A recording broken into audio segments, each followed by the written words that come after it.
All right, Teresa, we are live. Good Welcome. morning. I know. Good morning. Thanks for being here. As people show up on YouTube and Facebook, say your name and where you're from and just introduce yourself before we get started. I'd love to hear from people. And now I get to talk about the noise in the background a little bit. So excuse the construction. Oh, hi, Emily. Emily. Teresa, Emily's the one that helped me figure out my you know what moment. And she's from New York City. Oh, you're a savior, Emily. Emily told me that the link was wrong, so appreciate her.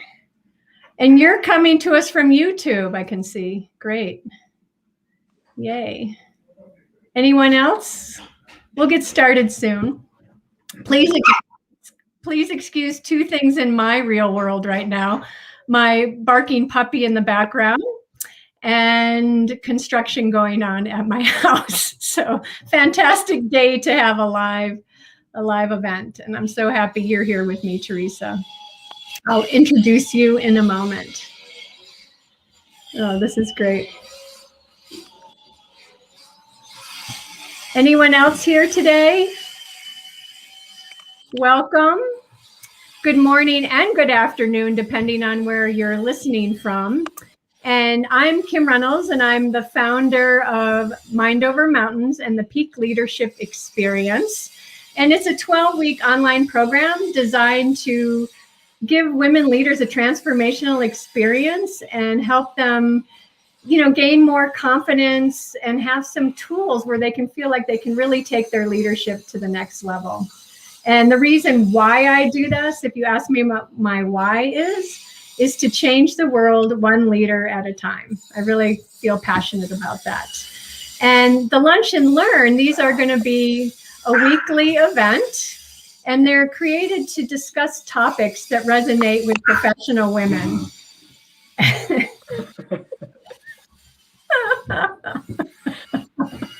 It's all going on here. And so I'd love, if anyone has any ideas on some great topics you'd like to hear us discuss, feel free to comment in the box. And know that towards the end, I'm the only one on this today managing questions and such. So I will give space for some questions towards the end, but I won't be reading the comment box a whole lot once we get started. A little bit about that. So happy you're here. And I just want to thank Teresa. I want to thank Teresa for joining us. Teresa was a current member of my Peak Leadership Experience. So it's been fun to draw from those women and have them come support me as I do these Facebook Lives for the first time. This is new for me as well. Last week, we had Sarah Goldman here, and we discussed leading dispersed teams as professional arenas go more virtual. And so what that looks like. And that was a really fun topic. So we did that last week. And this week, we've got Teresa. One moment. Love it. All right. So I'm going to get going. So I am a little distracted here with all that's going on in the background. So Teresa is from, I'm going to get this, Scappoose?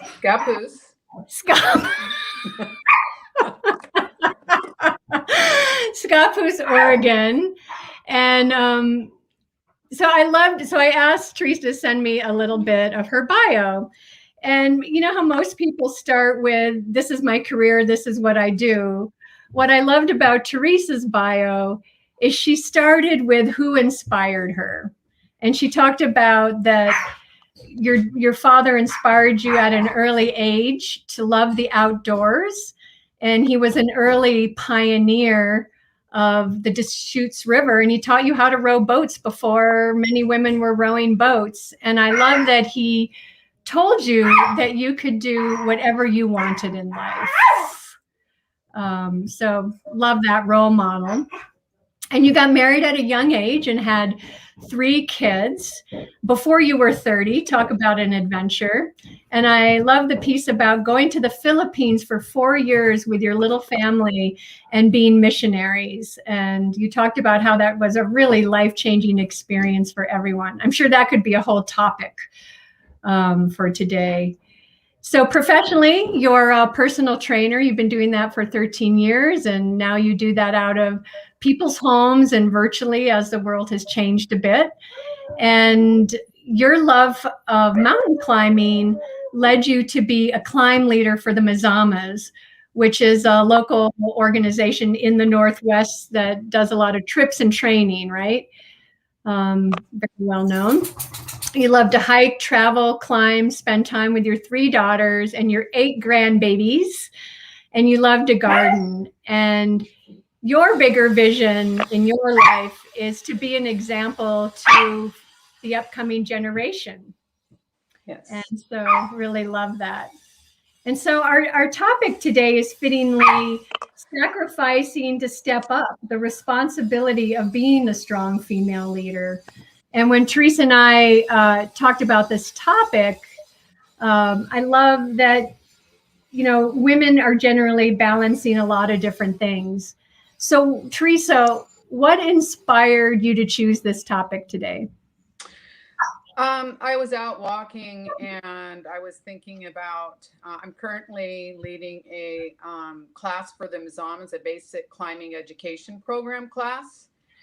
And I was thinking that I really was kind of wishing I hadn't committed myself to this 8-week class. And I started thinking about that. And then I started thinking about that out of 19, we have 19 teams this year.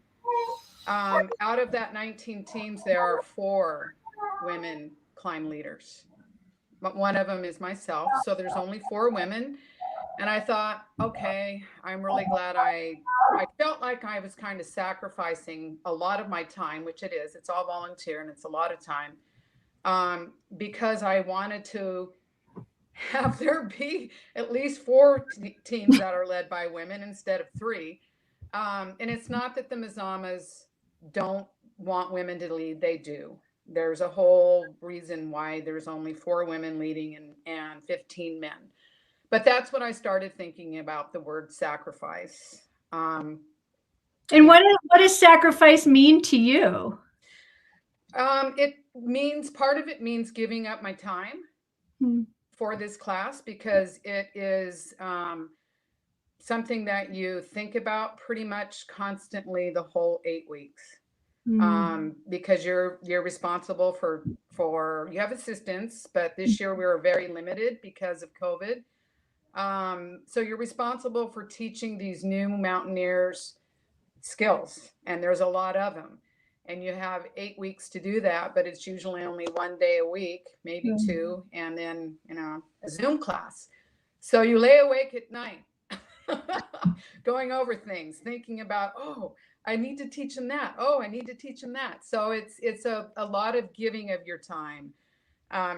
But I have one student that is a woman, and she actually got out of another class who was led by a man and asked to be in my class because she wanted to learn from a female climb leader. Nice. So I am having a good time, though. When you chose this topic, I decided to look up the word sacrifice. And I love there's 2 pieces of it. One is that, like you said, that giving up, that feeling of obligation, as well as the sacrifice meaning an offering or a gift. And I really see what you're up to as an offering and a gift.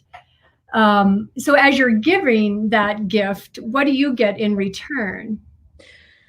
I watch these students. We have 6 students this year, and I watch them. We'll be in our 4th week this weekend, and I watch them learn, and I watch them interact with each other, and it's a satisfying feeling of giving them new skills and also getting to know them. And so that the gift part for me is new relationships that I wouldn't have had before. teaching people how to be safe in the mountains, one person at a time. There's some satisfaction in that. And I think that's the reward I receive is getting to know people and giving of myself what I know to them. Yeah. And you do that in your personal training as well. And Yes. it just hit me as you were speaking that it's also your own vitality. Like Yes. it just, working with young people and bringing your wisdom and your skills to the next generation. I would imagine, can you speak to that? Yes. And this year, all my students could be my kids. So it's a young class. And so speaking to this new generation, that I'm so thrilled that they actually have a love for the mountains and for the outdoors, because I see that somewhat going away with the younger people. And that's something I want to make sure that I inspire in younger people, is a love for the outdoors and also how to take care of it. How, like my father taught me when we were young children, we go camping and we had to pick up every single little teeny piece of paper in the campground, but how to be good stewards. Yeah. Being in the wilderness. I'd love to hear or have you share this story a little bit about your inspiration, because you feel the sense of responsibility to be a role model for younger people, and I really admire that. And also, I want the audience to hear a little bit about your role models, your grandmother and father, and how they shaped who you are today. My grandmother, my grandfather, who I never met, left my grandmother pregnant with my father and 4 other children, and he never returned. So she raised 4 boys and a daughter on her own during the Depression. And I thought about her and her sacrifice that she made to her children, not only to be a single mother, but she was a person that was never bitter about her husband leaving. I never heard her say one word against him for leaving her pregnant and 4 other children. And I've often thought about her. She never sowed bitterness into her children. They would have been different people had she. So my father came away with a great respect and honor for women. And so he instilled that in me, and he just told me, he just said, Teresa, don't ever let being a woman stop you from doing what you want to do. And so he was my role model as far as rafting back in the day when I was 13.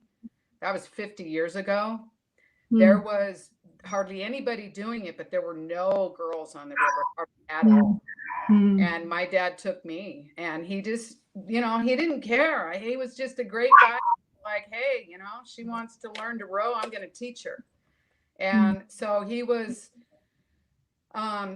the inspiration in my life, I think, that took me up climbing Mount Hood for my first time, because he climbed Mount Hood and he was a Mazama.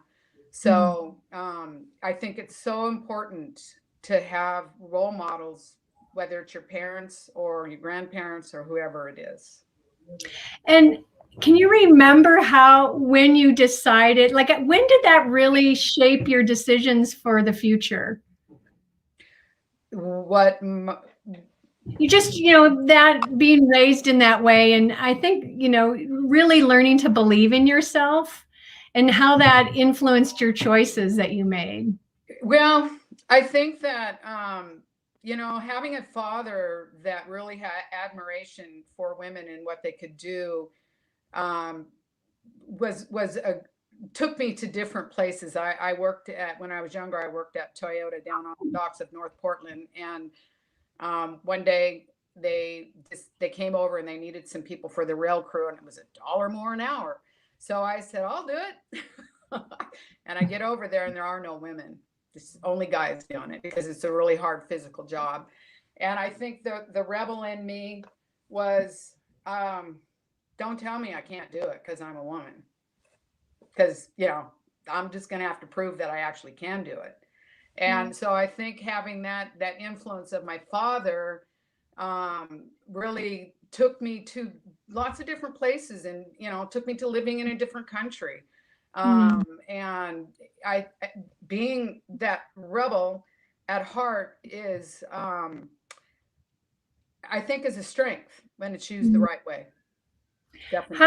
How have you consciously or unconsciously shared that with your daughters or influence your daughters? What's the message you give them? Well, my 3 girls are all very independent.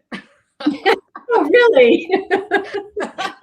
Yeah, they're all very, very independent, strong women. And they, that's how I've raised them, is to be strong, independent, and not having to, they all have great jobs. 2 are nurses. One is a recog officer in the Justice Building in downtown Portland. And both of them being nurses, they have to have strong personalities. And Rachel, the one that works in the Justice Center, she's got a great personality for what she has to do. So now I'm working on my grandgirls. Talk about responsibility. Yeah.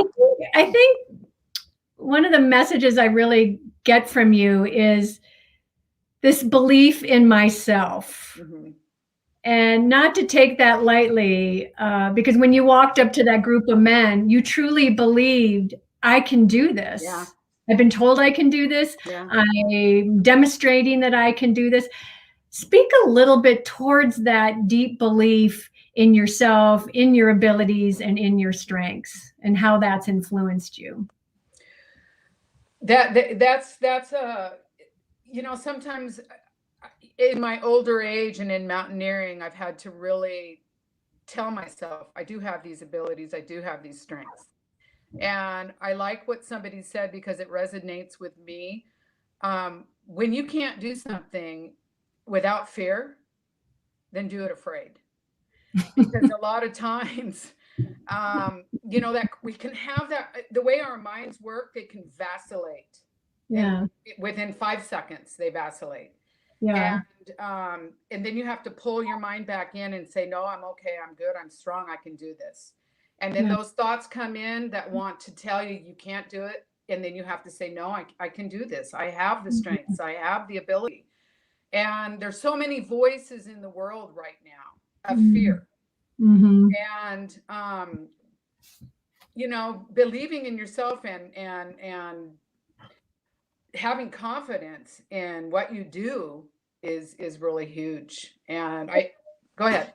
No, I was just going to, when you said the word voices, there's so many voices, but the most important voice is in our own head. Yes. And you have to learn to control those thoughts. That's the part that can be challenging, is learning to control those thoughts. And, I can't remember my youngest granddaughter, she's 3, almost 4. And I said something to her. If she was doing something, I said, look, Elizabeth, she called herself Libelous, but her name's Elizabeth. Love that. I said, you are strong and you are confident and you can do this. And so, as speaking to, whether it's our grandkids, whether it's people we work with, whether it's the people I train, as a personal trainer, or it's a person on a client team, the words that I speak to them are important. And the words that I speak to myself inside my brain are really important. How do you instill that in others? Like, what is the process that you help people with controlling those voices? First of all, I speak, I'm an encourager. I like to encourage people, my clients, because I think that encouragement goes a lot further than criticism and discouragement. So encouragement, teaching people to have courage, right? Is because people, when you speak positive words to them and you encourage them, they will step up to the plate. People rise to that, don't they? They kind of rise up. Words. Yeah. Yes. So I do a lot of that with my clients, and I'm able to see, beyond what they think they can do. And I say, you can do this. I know you can. And so just those words are powerful, and they will step up and do it. And so, in anytime we're leading, especially as women, speaking encouraging words to people is so powerful, especially right now. We need those words of encouragement. We need those words of positivity in our lives right now. It's really words of hope. Words of hope. We want to feel hopeful in every way. Yes. So building people up versus we kind of break our muscles down to build them up, but you're saying really just build people up. Yes, build them up. What are ways you uncovered your own strengths? I think, well, I just had a flash when I was probably in the 5th grade. And back in the 5th grade, I like to run. And somebody told me, I can't remember who it was, probably some adult, that I needed to let the boys win. I'm like, I'm not letting the boys win. I can run. If I can run faster than them, I'm not going to let them win. You got to be kidding me. And so there was that, that young rebel at heart was like, no, I'm running. I can beat them. And so, you go through these things in life, and you just, I can remember when I was on the track team in the 9th grade, we decided one day we were going to do the 440 relay against the boys team. All right. Well, somewhere in the back of our minds, we knew we couldn't beat them, but boy, we were going to give it our best. And we actually broke unofficially the state record on that run, time-wise. Because of that spirit, that belief. Oh, yeah. Yes.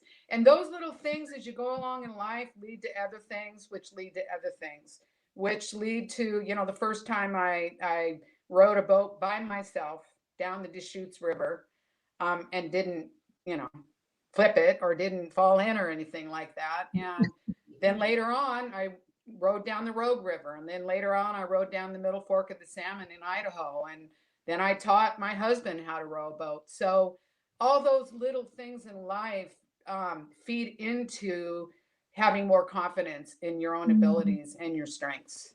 Yeah, it's really back to that belief piece. I love that. Yes. And that confidence to just say, I can, and then at least try. I think sometimes fear keeps us from even trying. Absolutely. So that ability to try and say, it's okay if I so-called fail. There's really no failure, I don't think, but it's just that learning process that makes a lot of things. It's one step at a time. It's one thing you overcome at a time. It's not all this conglomeration of things. It's one thing at a time. And I remember in my early days of mountaineering, I'd look ahead to where we were going to go, and I'm going, there is no way we can get there. There's no way. Because I didn't, but then once we went one step at a time, we did. So, sometimes we look way far in advance to the bigger picture, and we stop ourselves because of fear that we can't do it, instead of looking at little steps, little steps, little steps. So, yeah. Isn't climbing the best metaphor for life? It is.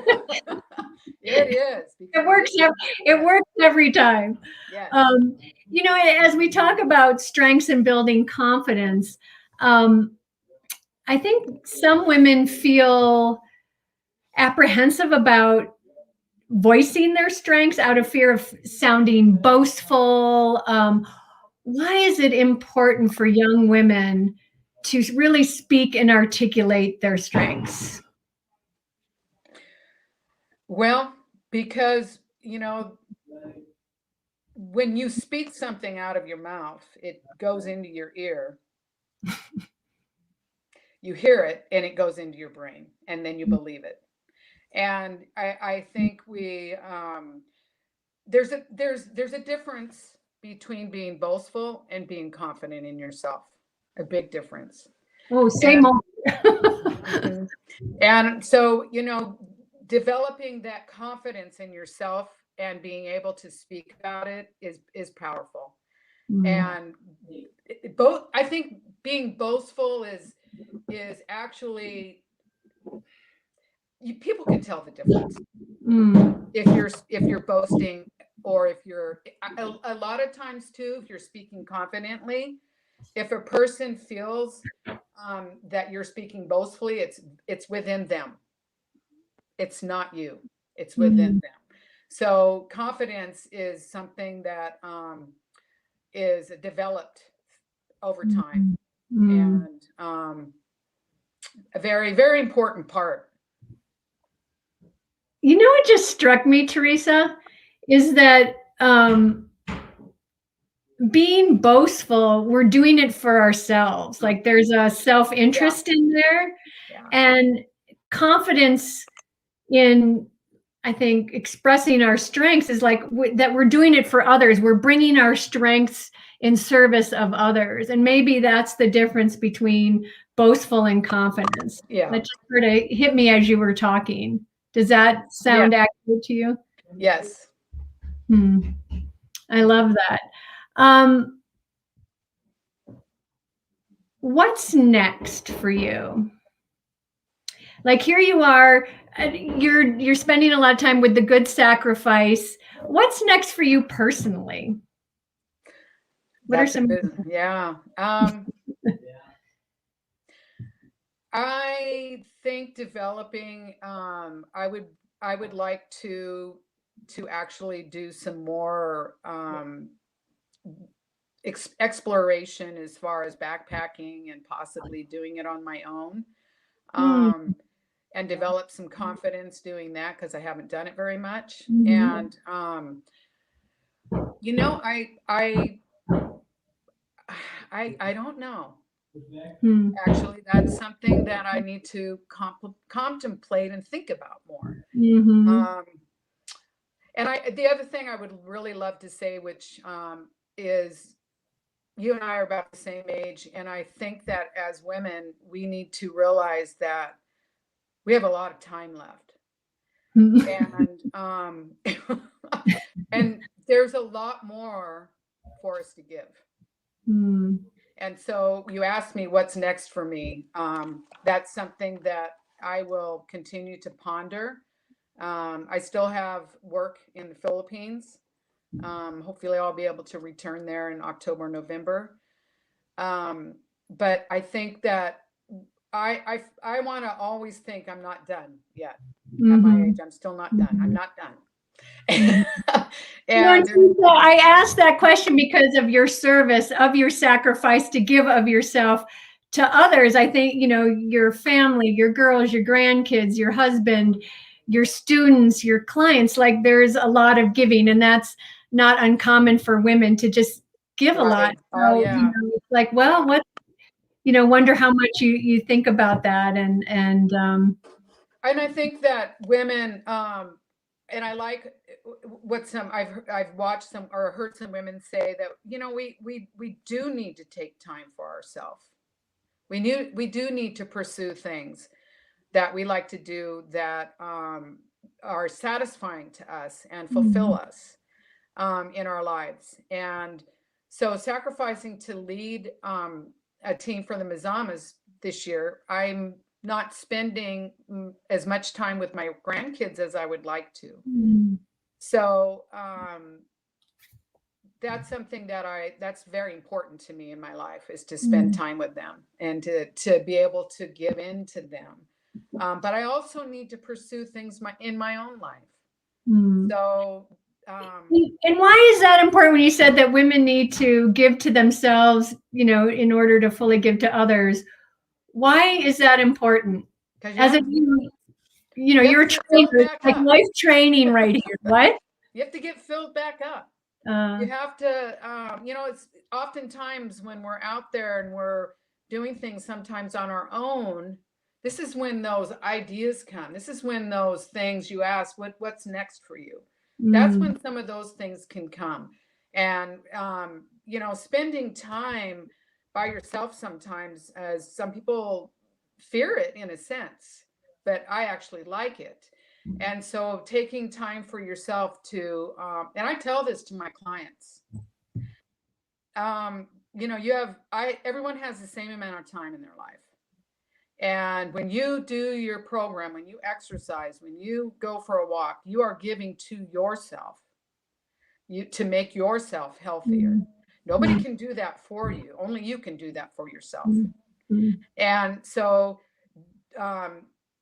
set time aside to do that for yourself. Don't let everything else come in and then you don't have time for yourself. So as a personal trainer, there's many a time when I'm a counselor and not a personal trainer. It's just inevitable. Yeah. Yeah. Well, they go hand in hand. You're teaching people to believe in themselves. Yeah, absolutely. You know, to get stronger both spiritually, mentally, physically. Like you get that whole picture as a trainer, you know. And that's such that gift that we talked about, that sacrifice there as well. Yeah.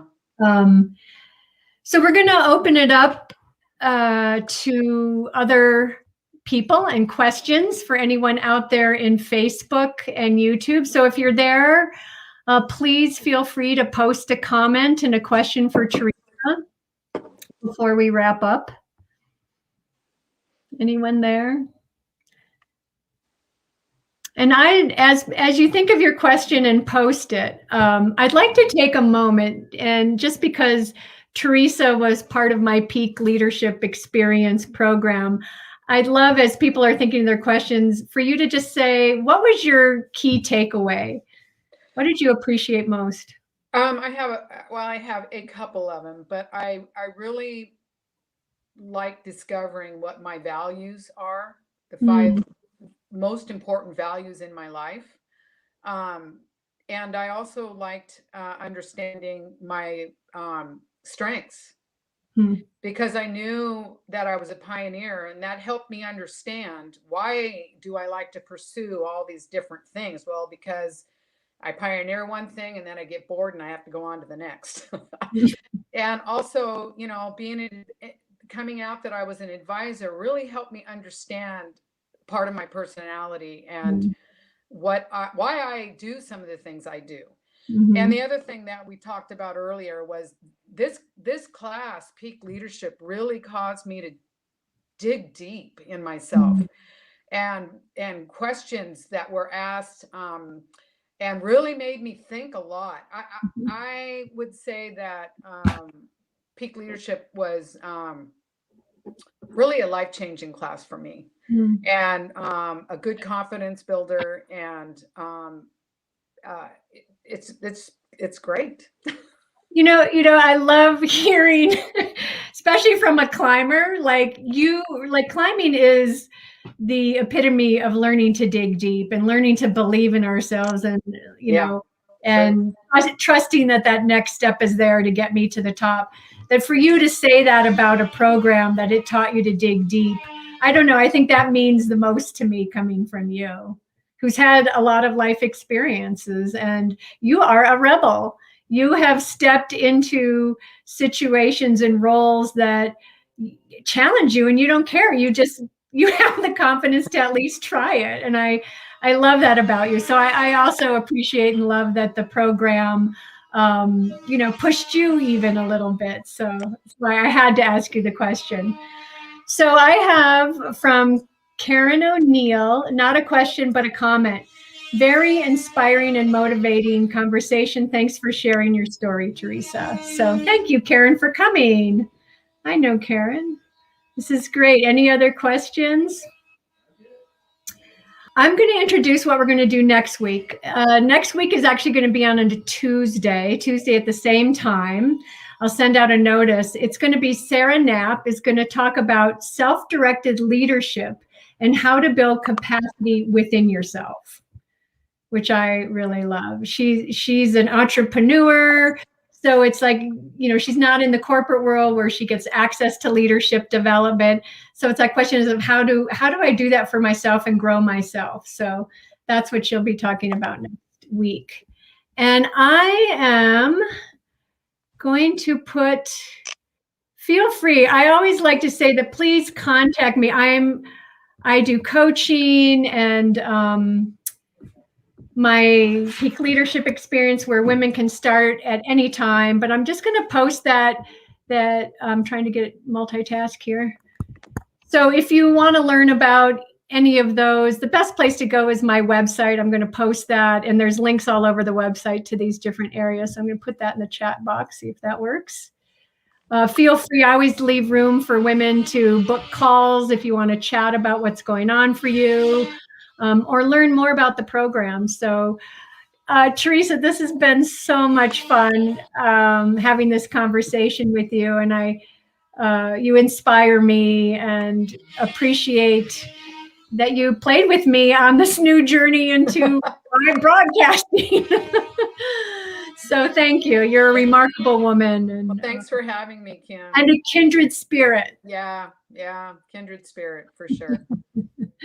All right. I'll see you all next week on Tuesday, same time, same station. Bye, Teresa. Bye.